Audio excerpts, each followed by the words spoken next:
Kenya has been a democratic nation for the past so many years. Is it a real democracy? And even when I touch on that, like as we head towards another election period in the next 2 years, do we have a free and fair EBC, where we say that, democracy has been fully developed in this nation? What are your views on that? One, as a country, this is controversial in my thoughts.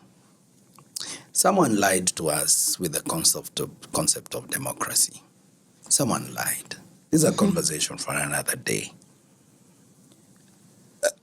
And the reason why I'm saying that is we look at what we have as a country, where we are questioning literally everything and anything that happens through a process we call public participation.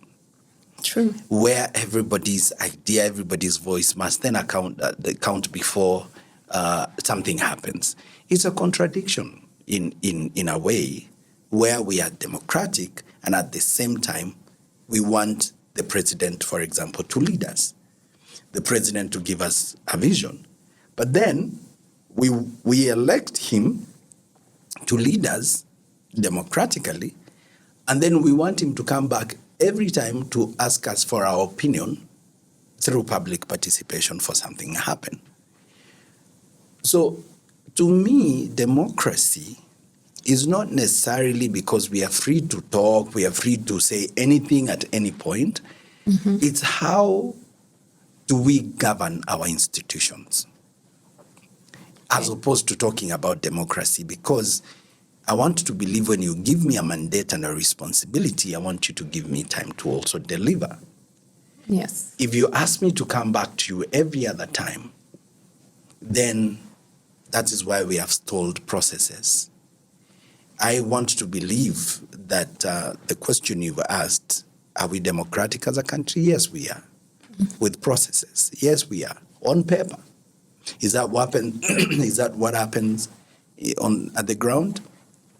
That's a subject for discussion. Yes. But I want to believe on paper we are democratic as a country. Okay. On the ground, we are not. We can see that from what we call appointments to national portfolios. We can see that in political processes, nomination at grassroots levels for political parties, where they already have a preferred candidate, and then you are forced to go into, an exercise that validates boardroom decisions. So I don't believe that's democratic. So largely, yes, we are, but at the ground, we are not. You mentioned about IBC. I think as a country and as a people, we've been beaten so many times that we even don't believe anyone who's coming. Even when a savior is coming, we are at the point where even we doubt. When you give me a glass of water, I'm doubting your intention, even when I'm thirsty. And I think that is what we've lost trust. Institutions have lost credibility. Institutions are not being held accountable. And therefore, even if you form IBC today, which we have done in our case as a country, we can almost start to speculate on outcomes 2 years out. That IBC has been formed with a certain intention, with a certain person in mind. So therefore, elections of 2027 have been won in 2025. So in my thinking, then we are saying we don't have trust. So in IBC as it is right now. That's what that conversation is. But I'm a believer of you must give every regime and you must give every new person in a space the opportunity to prove themselves with the mandate and the responsibility you have given them. It will be premature for us to start casting aspersions on the current IBC formation. We haven't tested them. We are basing our judgment on the past, and that's dangerous, in my opinion. So are you saying that we should move democracy from the point of view of public participation to institutions? whereby our institutions are free and fair, but not necessarily that we are questioning everything. So maybe it's a shift still within democracy, but a shift of perspective. Democracy or the model. Democracy must have a beginning, a mid, and an end before we roll over.